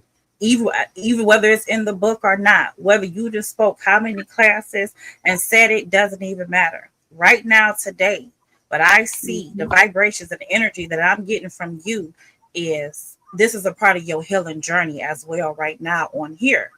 Because your emotions, the empathy, and the vibrations that you bring in, it's like, I can't believe this shit happened, but God damn it, I'm going to keep going because I'm going to change it. I just want y'all to hear me of what's going on. Hear my cry that you don't see. You know, feel my battles that you're not going through. But I'm not going to let it get the best of me. I'm going to keep going and I'm going to knock this out. Like I done knocked everything out. And even in all the stories you have told us today, and even with your daughter, you're still not stopping. How many people you know would have gave up and said the system won? I give up. I can't do it. You know, because you get tired and you get weary over time. But many are called and few are chosen. And that's why you have to keep your heart as light as a feather. Because we need the Mayats out here for people like me and my sister, Goddess Egbekemi Oshunlewa. Because we still have to heal a lot of hurting that we have within each other, and it's only going to happen in our communities. I don't know why y'all keep on thinking that it's going to happen 100 million miles away. That's in a galactic area. That's where you got to go to SacredKeyz4U and learn that part. I got to keep you right here on earth for a minute and let you know that you need to get with your communities. Listen, you know, I need to talk to you for a second, or can I just tell you something? Because back in the day, we watched ourselves. We didn't go to a babysitter and you get in trouble. Nobody even knew nothing about your communities, because if you went outside, the lady across the street was going to say, take your butt back in the house before I come and pop you or tell your mama. So you never needed a force enforcement to come and tell you what to do in the house, because the communities had it on lock. We don't have that no more. We have people that are so fearful that when they see stuff, they close their door because they don't want nothing knocking on coming to them. And look, y'all, it's okay, because they not the chosen ones. They wasn't built for that life. So we can't even get mad at people that wasn't built for what we was built for, because I guarantee you the things that I've been through health-wise in life, half of the people wouldn't even be able to walk a mile. They would have gave up a long time ago, okay? They would have been every drug that you can say that exists, they would have had it going on and trying to find more. So it takes a lot to see yourself, to see your past, and to see where you're going, Empress. You needed this. You was going and you needed it because you was getting out so much that you needed people to understand, because for so long, nobody has heard you. For so long, nobody has really understand you, because you might say one thing, but you might do something else. But this life that we live in cause us to go back and forth with ourselves. So stop thinking because we say something, but then we do something else, that don't mean that we where we supposed to be. We're trying to find this life out just like everybody else, and at the same time break generational curses. So no, I'm feeding off of you, and I'm listening to you because you got a story to tell, and the people need to hear it, and you need to help heal somebody. Islam. I'll say Islam. And key what my sister just said. Through our testimonies, come on, somebody, they will be healed. Until we start opening up and actually speaking about our trauma and learning what it means to overcome it, we will continuously go through the cycles. We will continuously spiral because we haven't opened up our mouths and our hearts to be able to help somebody get through it. Why? Because we haven't even opened up our own hearts to what? Heal it. Okay. Some of y'all don't know, I was an evangelist. And when I was an evangelist, I had a pastor that once told me, he say, I shared him my full story with him one day. He say, when you decide to tell your story is when you're going to be your greatest. When you finally can heal enough that you can go back and help somebody else understand that, baby, it's okay you lost your baby. Guess what? It's okay that they took you from your mama. It's okay that they criticized you and put you down and mistreated you, that you got beat most of your life. It's okay. I went through it so that you may be able to that it may be known that you can overcome it. That your trauma does not have more power than your divinity of the blood running through your veins. Your strength, something to be grateful for. Your knowledge, something to be grateful for. If I could give you one thing to help you carry on throughout the rest of this year, and as we move forward into claiming the keys to our own kingdom, our divinity of ourselves, remember always that you are enough. Nobody else ever told you that. I'm telling you, you are enough. And you are loved by many. But until you open your mouth and start speaking up about the things that have happened to you within your own environment of what's supposed to be in safety. Your father's supposed to be your protector. He was supposed to be your provider. Your mother was supposed to be your nurturer. We all had a title that had an entitlement attached to it, and yet and still some people couldn't live up to the entitlement of the title. I want you to forgive them right here and right now and claim back your power, because the more you keep hating them, the more you keep throwing the blame on them, the more you keep giving away your essence of your power to all that hurt, all that malice, all that rage, all that anger. I give a shout out to Brother Yosef and also Brother Panic's wife, Khadijah, because in my journey, I have went to them for counseling and guidance, and these are my living, breathing master teachers who have showed me that everything that I went through was to show somebody else how to get through that's going through the shadows of death. Somebody is going towards a death road, and guess what? You speaking up and being that embodiment that the ancestors knew you would be is going to draw the light to save their righteous souls. Sometimes we feel like we have to constantly do something when all we have to do is just exist and be grateful. Let me tell you something about the power of gratitude. No matter what you've been through, it's better to be in just, I'm grateful I overcame it than I'm tired of this happening to me. And the reason why you go to a place of gratitude, because it brings you to balance. How can you be grateful and still hold so much anger? You can't. You have to learn how to release that. Even like the sister said, this spiritual path is not an easy one. Going down the rabbit hole of cleansing yourself and restoring yourself is going to cause a lot of pain, a lot of tears, a lot of heartache. You're going to get angry sometimes. You're going to get frustrated with people sometimes. And then you have those moments when you just have to come to right here and right now. And once again, just be grateful. I remember being so rooted in my hurt and my pain. I couldn't believe these things were happening to me. But the spirit of Oya said, I love you. I'm going to uproot you. And when I uproot you, everything around you is going to seem like it went into straight chaos. But will you trust me to guide you through? Will you trust your spiritual team? Would you trust whatever divinity you are connected to? Because I know on this live, we're not just dealing with Moroccans. We're not just dealing with occultists. We're not just dealing with shamanists. We're not just dealing with Yoruba E5 priestesses. We're dealing with a nation of people who have embedded this trauma that is stopping us from ascending to our highest potential of self. And a lot of times it's because we're still looking for approval, like children, from our people in our village. We're still waiting for our village to find our worth, to find our value, and we are missing the bigger picture.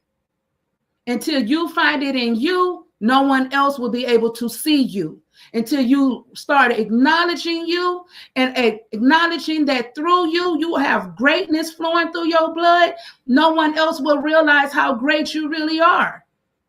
It starts with you, not everybody else. And that's where we're missing the picture. I am a testament of always wanting somebody to just accept me. I told you I started off in a foster home, in the projects, was adopted, right? Or went through foster homes. Then I was adopted. And then I even had a teenage pregnancy. Let's talk about that real quick. And we're going to sum it up pretty much with this one. A lot of times we created other lives because we were missing something in our lives, trying to replace it with somebody else's life. We instantly saw potential of what somebody else could bring to us, and we held on that potential, even though it was not them. We transfer what we wanted them to be in our lives and then tried to make them slaves to be what we wanted them to be. And wondering why we have less marriages. We have less, I don't even want to say marriages, we have less connections.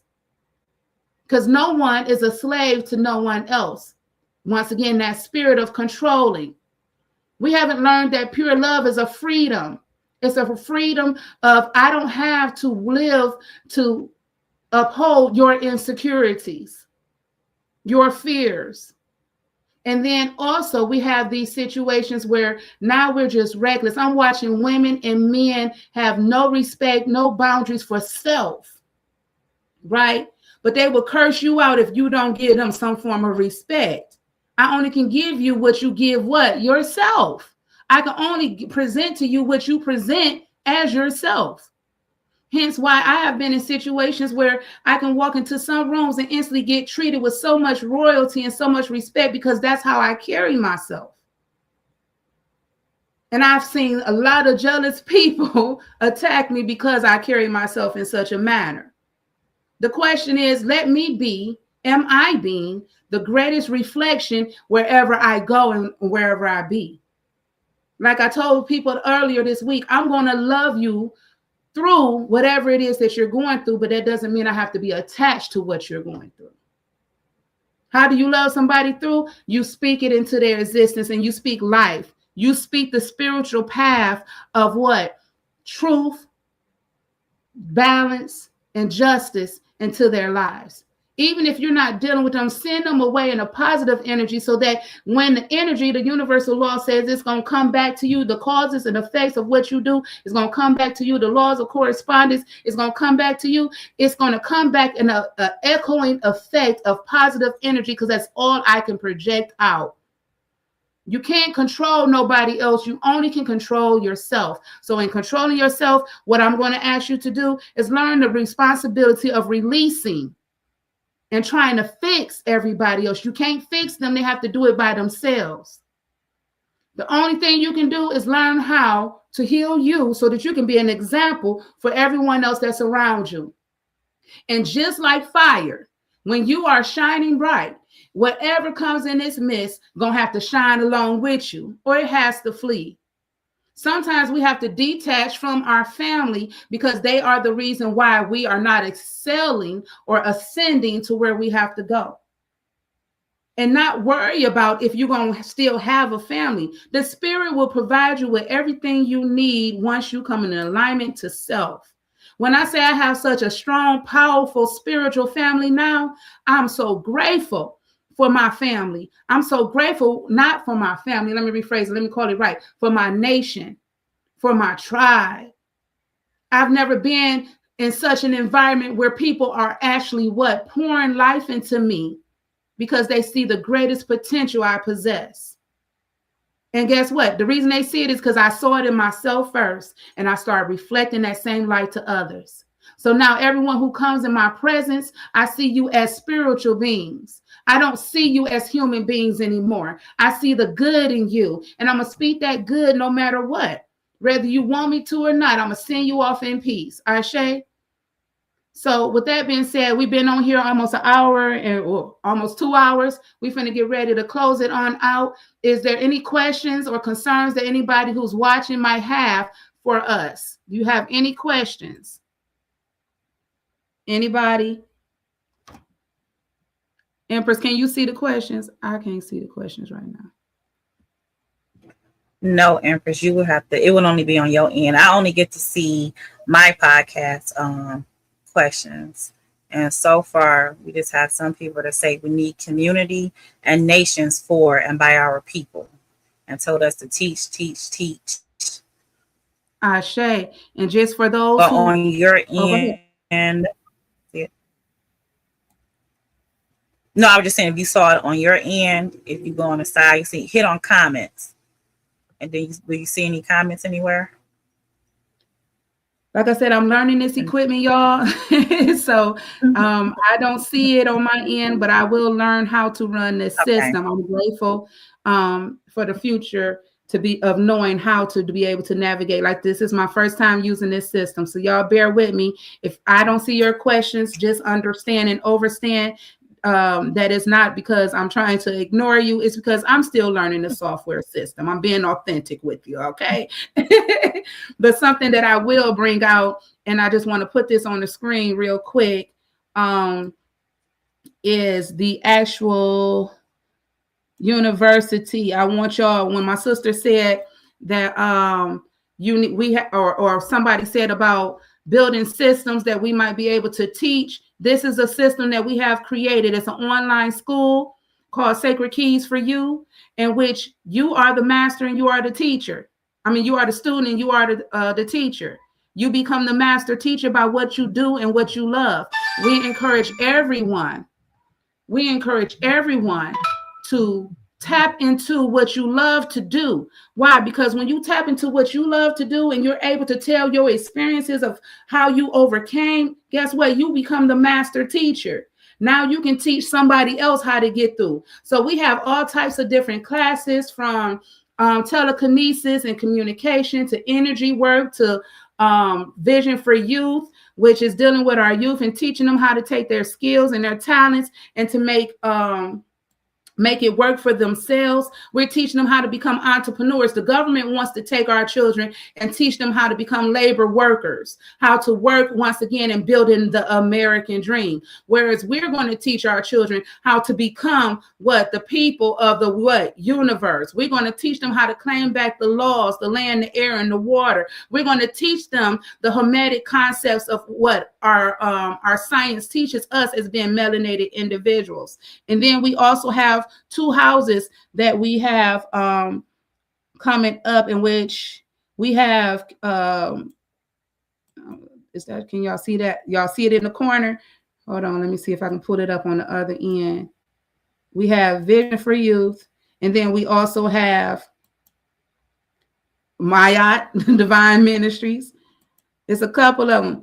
We also have my book. Here we go. We can go straight to the book. We have the book, which is going to help you break down how do we usher back in the ancestral throne? How do we usher back in the royalty of who we are? How do we claim back our essence? How do we acknowledge how to help the family heal by first being aware of where the healing needs to take place? How to communicate with each other, helping each other understand that, sis, brother, you do not have to endure these things, but you can heal so that we all can become whole again. Ashe.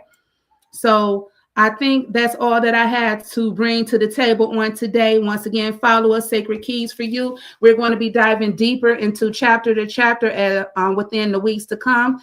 And also, if you are interested in coming live, or you have a strong message that you want to share with the community, each one teach one. Iron sharpens iron, and we learn from one another. And with that being said, Empress, did you have anything else you wanted to add to this particular live? You there, Empress? Uh-oh, did we lose you?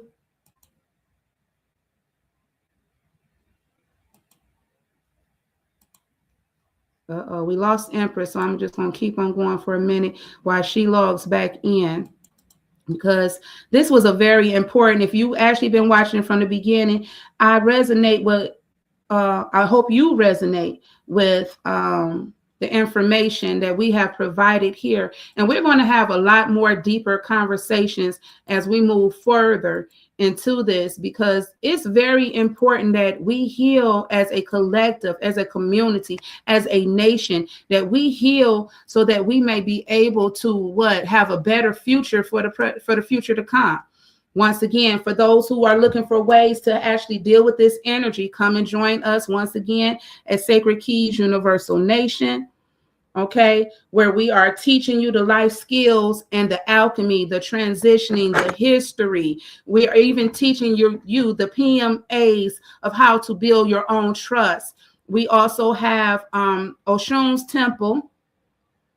We also have Olokun's Temple, which is for the men. Okay. Like I said, I don't know where Empress disappeared to. Hopefully she can join us back in just a second. Give us 1 minute, y'all. Let's find out where Empress disappeared to.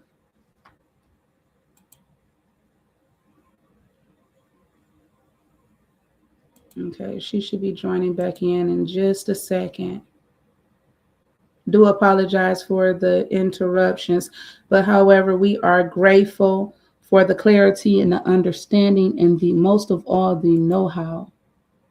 Ashe.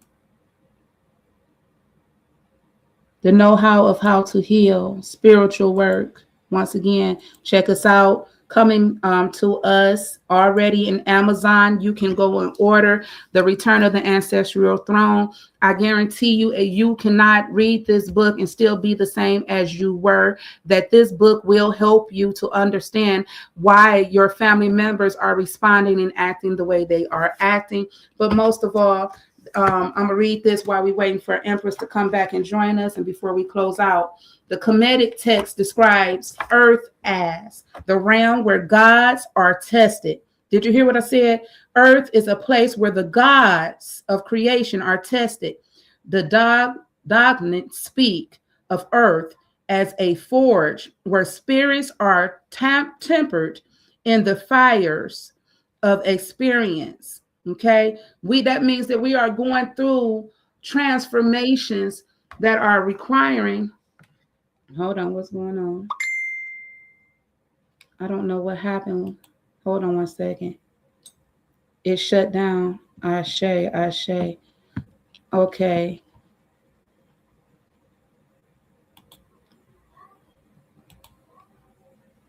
Okay, well, we're just going to go ahead and close out. I don't know exactly what happened, but we have been on here long enough. So we will, once again, look forward to us moving further in the future, where we're going to have more episodes and more teachings that's going to teach us more on how to navigate through this thing called life, okay?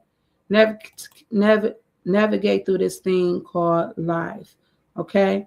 We wish you all a very prosperous and abundant day, and we're going to end it right here. Once again, my name is Egbekemi Oshunlewa. I am the goddess and the high priestess of Olokun's Temple, Oshun's Temple, and Vision for Youth. And most of all, I am a moderator at Sacred Keys Universal Nation, where we are teaching the proper steps of how to heal through your alchemy, your shadow work, your chakras. We are working with energy workers. We have some dynamic teachers that have actually, oh, here we go. She's back, y'all. She's back. Shay, she's back, ladies and gentlemen. There go the one and the only Jennifer Steele. Shay. I'm gonna learn how to get this horn on so it can be like doom. All right. So once again, I was just getting ready to close out because I was just trying to buy time and reading some things out of my book. But once again, did you have anything else that you wanted to add before we close out, Empress? Yeah, a few things I will say is you all subscribe, like, and share to Mayat Divine YouTube. It's www.youtube.com/@MayatDivine. And you all stay tuned because we have some things coming up. Actually, I believe Monday, me and my 16-year-old is coming on. So I'm doing a podcast with the mind of a 16-year-old in the world now today. So pray for me, you all. To that but we have that coming up. I want to give good shout outs to Pam for the nation building. I want to get a good shout out to Noble Temple number 4 off 7 Mile and Telegraph. You all, them brothers is doing their thing. If you all want to go there on a Friday when they have their holy day, you can. And thank you for allowing me to be on here again. You have said a lot. You have went deep. You have become comfortable with having those uncomfortable conversations. Now, I just ask everyone else to do the best that they can to help break the generational curses. And the first thing, it goes within yourself. And every day that you wake up, try saying something positive to yourself, something loving to yourself. Don't get up and say, oh, my back hurt. I ain't dealing with none of this today. Because now the whole day is about to be riffraff, because this is how you started your day. This is what you told the universe. So the universe not going to be like, no, I'm not going to let you have a bad day, because you shouldn't be thinking like that.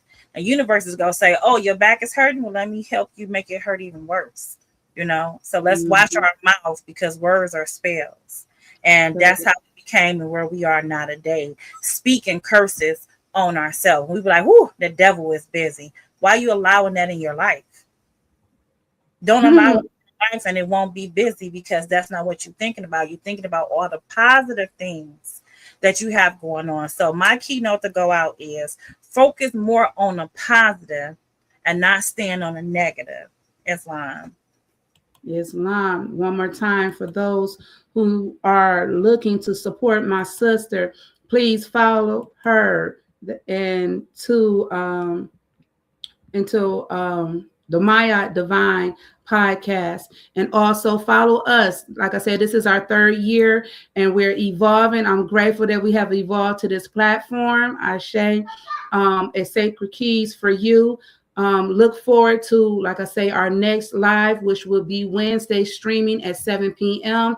We will be diving deep into the archetype and the blueprint of the mother. We're finna really dissect the family, so follow us. This is just the intro to what we finna really start unwinding and breaking down. We finna really bring you who God really is, walking and breathing on earth. Ashe. So look forward to us on Wednesday night at 7 p.m. And to everyone else, once again, remember, sometimes you are the living, walking word. You are the reason why somebody else is able to walk into their divinity, because you shined your light so bright and you were in alignment with your calling to the point where you are authentic in your calling, and it echoed an effect in somebody else's life. Okay, so breaking the generational system that has been programmed within us is now us claiming the authority to reprogram what is destined for the future to come. We're talking about generations to come later. Y'all have a wonderful night. I love you all. And once again, Empress, I love your support. I love what you're doing in the community. And most of all, I love how you're ushering back Maya's energy.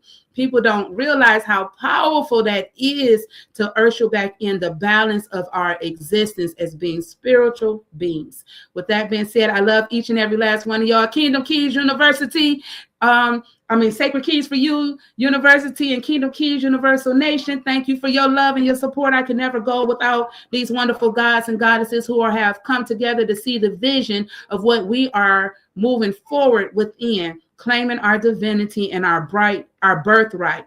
Up under this next full moon, let me leave you with a ritual. Give acknowledgement to your ancestors. Take a spiritual bath, because your spiritual hygiene is very important in your spiritual growth moving forward. And up under this full moon in Leo, do some research, study to show yourself approved. What does this mean? Why is it so important that we are following this astrology of the moon phases? Because there's a power that comes with it. And when you study to show yourself approved, you find yourself as being part of that power, and you claim that power, embody that power. Because tomorrow, February the 1st, we are claiming our crowns. Some of you are having burning in the middle of your foreheads, your third eye, eye has been activated. You are crystallized, you are active, and you are ready to claim your kingdom. Your kingdom has been at hand. Now, are you in a place to receive the keys to the kingdom? And if you receive your key, then claim your crown. Y'all have a wonderful night. I love y'all. Peace, love, and abundance. See y'all Wednesday. Ashe.